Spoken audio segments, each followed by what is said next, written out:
तो आज हम डिस्टेंस, डिस्प्लेसमेंट और पोजीशन वेक्टर की बात करेंगे, लेकिन उससे पहले एक important concept frame of reference, उस पर थोड़ी डिस्कशन करेंगे। तो जब भी कोई ऑब्जेक्ट का कोई चीज़ अपनी पोजीशन चेंज करती है, जगह चेंज करती है, तो हम बोलते हैं कि वो ऑब्जेक्ट मोशन में है। लेकिन अगर आप ढंग से देखो तो ये जो डेफिनेशन हमने अभी दी आपको, ये इनकम्प्लीट है, आधी अधूरी है। क्यों?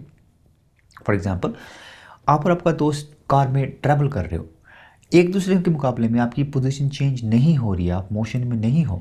लेकिन अगर आप अपनी पोजीशन एक ट्री के साथ कंपेयर करें, एक पेड़ के साथ कंपेयर करें जो रोड पे है, तो आपकी पोजीशन दोनों की चेंज हो रही है, तो आप दोनों मोशन में हो उस ट्री के मुकाबले में, राइट। तो कहने का मतलब ये है, जब भी हम रेस्ट की बात करते हैं या फिर हम मोशन की बात करते हैं, तो अपने अपने पास एक रेफरेंस पॉइंट होना चाहिए।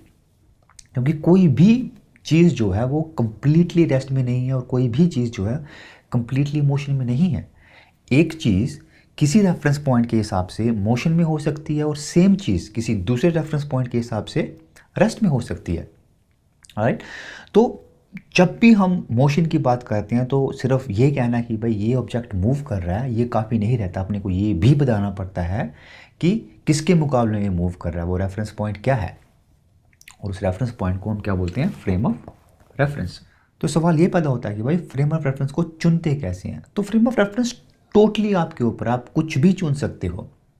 बंडी की चाय की दुकान, कुत्ता, बिल्ली, अपना घर, कार, कुछ भी चुन सकते हो। टोटली आपके ऊपर है, जब तक आप क्लियरली सबको बोलोगे कि भाई ये है मेरा फ्रेम ऑफ रेफरेंस, जो मैं मोशन या रेस्ट की बात कर रहा हूँ वो इस फ्रेम ऑफ रेफरेंस के मुकाबले में है, आप कुछ भी चुन सकते हो। साइंस और मैथमेटिक्स में हम अपनी कन्वीनियंस के लिए, अपनी सहूलियत के लिए जो फ्रेम ऑफ रेफरेंस चुनते हैं वो क्या है? वो है तीन एक्सिस जो एक दूसरे के परपेंडिकुलर हैं, उसको हम फ्रेम ऑफ रेफरेंस मानते हैं। यानी कि एक्स, वाई और जी एक्सिस जो तीनों एक दूसरे के परपेंडिकुलर हैं, 90 डिग्री पे हैं, उसको हम फ्रेम ऑफ रेफरेंस मानते हैं। इसको हम एक्स वाई जी कोऑर्डिनेट सिस्टम भी बोलते हैं, या फिर इसको कार्टेशियन कोऑर्डिनेट सिस्टम भी बोलते हैं। कार्टेशियन रेने डेकार्ट से आया है, जो फ्रेंच मैथमेटिशियन थे जिन्होंने ये कॉन्सेप्ट निकाला था, उनके नाम पे भी इसको बोलते हैं। तो अगर आपके पास कोई ऑब्जेक्ट है जिसकी पोजीशन चेंज हो रही है, तो आप यहाँ से जिस पॉइंट पे ये तीनों एक्सिस मिलते हैं इसको ओरिजिन बोलते हैं। तो यहाँ से आप इजीली पता कर सकते हो कि भाई कितनी पोजीशन उसकी एक्स डायरेक्शन में चेंज हुई, कितनी वाई में हुई, कितनी जी डायरेक्शन में हुई। जिसको आप ऐसे भी इमेजिन कर सकते हो, यानी कि तीन परपेंडिकुलर एक्सिस, जिसको हम एक्स वाई जी कोऑर्डिनेट सिस्टम भी बोलते हैं। अगर आपका मोशन 2 डायमेंशन में हो रहा है तो हम x y coordinate system use कर लेंगे। अगर आपका मोशन 3 डायमेंशन में हो रहा है तो हम एक्स वाई जी कोऑर्डिनेट सिस्टम यूज़ करेंगे, और pretty मच यही सिस्टम हम यूज़ करेंगे पूरे मैकेनिक्स के वीडियोस में। तब हम डिस्टेंस के बारे में बात करेंगे। तो अगेन आपके पास एक कोई रेफरेंस पॉइंट है, आपका घर भी हो सकता है। तो आप किसी एक पॉइंट ए से शुरू करते हैं और टहलते टहलते आप किसी पॉइंट बी तक पहुंच जाते हैं। अब मैं पूछूं, बताओ भाई ए और बी के बीच में डिस्टेंस कितना है? तो बड़ा इजी होगा निकालना। अगर आप ए और बी के बीच में जो पाथ है, रास्ता है, इसको माप सकते हैं, इसको मेजर कर सकते हैं, तो वही होगा आपका ए और बी के बीच में डिस्टेंस। ठीक है। अब आपको बी से ए वापस जाना, घर वापस जाना, लेकिन आपको ये जो रास्ता है ये आपका फेवरेट रास्ता है, मनपसंद रास्ता है, क्योंकि इस पे काफ़ी आपके दोस्त रहते हैं, प्लस चाय की कुछ बंडियों की दुकान है जहाँ पे अच्छी चाय मिलती है, तो आप यही रास्ता लेते हो। सेम रास्ता, बिल्कुल सेम रास्ता वापस ए तक जाने के लिए। अब मैं दोबारा पूछूं, बताओ भाई बी और ए के बीच में डिस्टेंस कितना है? तो अगेन इस पाथ को अगर आप मेजर कर सकते हो, वही होगा बी और ए के बीच में डिस्टेंस, क्योंकि सेम पाथ है तो ए और बी और ए के बीच में डिस्टेंस सेम होगा। लेकिन इवन दो इन दोनों के बीच में सेम डिस्टेंस, इनके बीच में एक बहुत बड़ा फ़र्क है। फ़र्क ये है, इनकी डायरेक्शन ऑपोजिट है, उल्टी डायरेक्शन में है। ये डायरेक्शन, दिशा बहुत इंपॉर्टेंट होती है, राइट। जैसे बड़े बुजुर्ग क्या कह गए हैं, बच्चा सही डायरेक्शन पकड़ो, सही दिशा पकड़ो, क्योंकि जितना मर्जी तेज भाग लो, अगर सही डायरेक्शन में नहीं जा रहे हो तो कहीं नहीं पहुंचोगे, राइट। तो डायरेक्शन बहुत इंपॉर्टेंट होती है। तो डायरेक्शन को भी फैक्टर इन करने के लिए हमने एक नया कॉन्सेप्ट बनाया हुआ जिसको हम डिस्प्लेसमेंट बोलते हैं। तो डिस्प्लेसमेंट में एक तो मैग्नीट्यूड होता है जैसे यहाँ पे होता है, लेकिन उसके अलावा वहाँ पे डायरेक्शन भी होती है।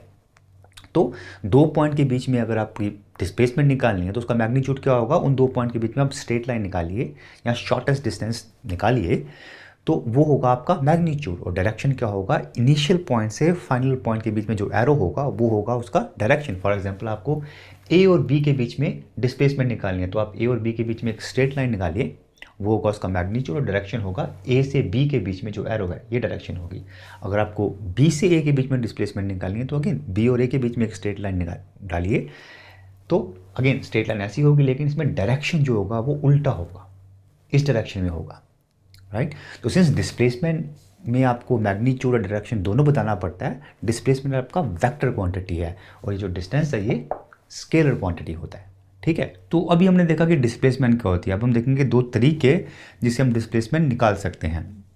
तो पहले तरीके में अगर आपके पास एक कोई कोऑर्डिनेट सिस्टम दिया गया हो और अगर उस पर किसी ऑब्जेक्ट की पोजीशन जो है वो आपको कोऑर्डिनेट से दी गई हो, फॉर एग्जांपल यहाँ पे ये जो पोजीशन है वो 1 1 है, ये पोजीशन क्या है 3 3 है, अगर ये दी गई हो तो अगर आपको डिस्प्लेसमेंट निकालना हो तो इजी है, उन दो पॉइंट के बीच में स्ट्रेट लाइन निकालो, ये आपका डी डिस्प्लेसमेंट वेक्टर आ जाएगा, ठीक है।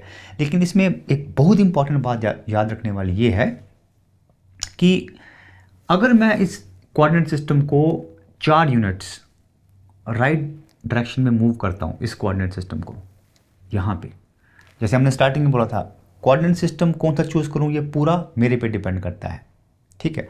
तो मैं अगर डिसाइड करूँ कि भाई इस कोऑर्डिनेट सिस्टम को मैं 4 यूनिट मूव कर रहा हूँ, ऐसे मूव कर रहा हूँ, ठीक है। तो जब मैं इसको मूव करूँगा तो अगर आप देखोगे तो इनके जो कोऑर्डिनेट्स हैं ये चेंज हो जाएंगे, 1 1 -3 1 बन जाएगा और 3 3 -1 3 बन जाएगा अकॉर्डिंग टू जो नया आपका कोऑर्डिनेट सिस्टम है। यही नहीं, अगर मैं इस कोऑर्डिनेट सिस्टम को 30 डिग्री एंगल से मूव करूँ तब ये कुछ और वैल्यू हो जाएगी इनकी। तो पॉइंट हम जो कहने की ट्राई कर रहे हैं वो ये है कि ये जो पॉइंट्स होते हैं, पॉइंट के जो कोऑर्डिनेट्स होते हैं ये किस पे डिपेंड करते हैं, किस तरह का कोऑर्डिनेट सिस्टम आपने चूज़ किया हुआ, चुना हुआ है। लेकिन इंटरेस्टिंग बात ये है कि ये जो डिस्प्लेसमेंट वेक्टर होता है ये नहीं डिपेंड करता है कि कौन सा आपने कोऑर्डिनेट सिस्टम चूज़ किया है, चाहे ये चूज़ किया है, चाहे ये चूज़ किया, चाहे कुछ और चूज़ किया है, ये सेम ही रहता है। और आप इजीली देख सकते हो, अगर आप इसको x2 - x1 और y2 - y1 करें, यहाँ पे भी आपको दोनों जगह 2 2 मिलेगा। तो क्या कह रहे हैं हम लोग कि डिस्प्लेसमेंट वेक्टर जो होता है वो कोऑर्डिनेट सिस्टम पे डिपेंड नहीं करता है, लेकिन ये जो इंडिविजुअल कोऑर्डिनेट्स हैं पोजीशन के वो कोऑर्डिनेट सिस्टम पे डिपेंड करते हैं। तो जो डिस्प्लेसमेंट वेक्टर है वो आपका ट्रू सही मायने में वेक्टर है, ठीक है। तो अभी हम देखेंगे कि डिस्प्लेसमेंट को हम एक और तरीके से कैसे पता कर सकते हैं, निकाल सकते हैं। तो यहाँ पे हमने देखा था कि कोई डिफरेंट पॉइंट्स पे जो पोजीशंस होती है किसी ऑब्जेक्ट की, उसको हम उसके उस पॉइंट के कोऑर्डिनेट से भी निकाल सकते हैं। फॉर एग्जांपल ये पोजीशन क्या है 1 1 है, ये पोजीशन 3 3 है, राइट। एक और तरीका है पोजीशन को निकालने का या रिप्रेजेंट करने का, वो है पोजीशन वेक्टर के थ्रू कर सकते हैं हम लोग। फॉर एग्जाम्पल आपके पास ये पॉइंट ए है, तो इसका अगर आपको पोजीशन वेक्टर ड्रॉ करना हो तो क्या करते हैं, ओरिजिन से आप एक वेक्टर ड्रॉ करो उस पॉइंट तक, तो ये जो ओ ए वेक्टर हो जाएगा या फिर R1 वेक्टर जो है ये आपका पोजीशन वेक्टर हो जाएगा इस पॉइंट के लिए। कुछ देर के बाद ये ऑब्जेक्ट आपका यहाँ पहुँच जाता है तो बी पॉइंट का पोजीशन वेक्टर क्या होगा, अगेन एक वेक्टर ड्रॉ कीजिए, ये ओ बी वेक्टर या फिर R2 वेक्टर जो है ये आपका पोजीशन वेक्टर है बी के लिए। अगर आपको डिस्प्लेसमेंट निकालनी हो अब तो R2 - R1 आपको डिस्प्लेसमेंट दे देगा, और ये आप R2 - R1 आसानी से ट्रायंगल रूल यूज़ करके निकाल सकते हैं। ये आपका R2 है, -R1 क्या होगा, ये वेक्टर अपोजिट डायरेक्शन में, आप आराम से ट्रायंगल रूल निकालिए और ये आपके पास डिस्प्लेसमेंट आ गई। एक बहुत इंपॉर्टेंट बात याद रखने वाली, जैसे हमने यहाँ पे बोला था कि जो पोजीशंस कोऑर्डिनेट्स होते हैं जो पोजीशन के, वो कोऑर्डिनेट सिस्टम पे डिपेंड करते हैं, किस टाइप का कोऑर्डिनेट सिस्टम आप चूज़ कर रहे हो। यहाँ पर भी अगर मैं कोऑर्डिनेट सिस्टम को 4 यूनिट से राइट साइड पे मूव कर दूं तो सेम जो आपका पोजीशन है, सेम जो पॉइंट है उसका डिफरेंट पोजीशन वेक्टर बन जाएगा। ये अगर आप देखो R1 और ये R1 डैश वेक्टर दोनों डिफरेंट है, राइट। तो यहाँ पे भी जो पोजीशन वेक्टर जो है आपका ये ट्रू वेक्टर नहीं है, ये आपके कोऑर्डिनेट्स पे डिपेंड, कोऑर्डिनेट सिस्टम पे डिपेंड करता है किस टाइप का कोऑर्डिनेट सिस्टम आप चूज़ कर रहे हो।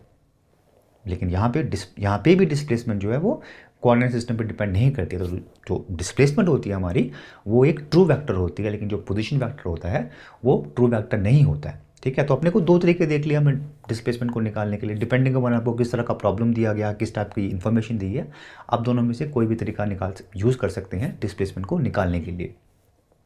तो आज के लिए इतना ही। Thank you so much for your time. आपसे नेक्स्ट वीडियो में मुलाकात होगी। Thank you.